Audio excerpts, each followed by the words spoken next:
Update jumlah pasien virus corona di seluruh dunia per Selasa 3 Maret 2020 pukul 15.15 waktu Indonesia Barat.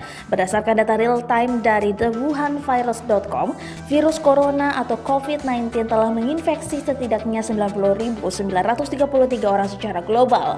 Dari angka tersebut, 48.140 orang sudah dinyatakan sembuh sementara pasien meninggal dunia 3.125 orang.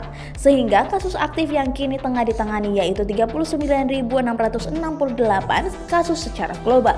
Virus corona yang mulai mewabah sejak akhir tahun 2019 atau awal tahun 2020 ini telah menyerang 76 negara termasuk Indonesia. Dua kasus pertama di Indonesia dikonfirmasi kemarin 2 Maret 2020. Pasien adalah ibu dan anak berusia 64 dan 31 tahun.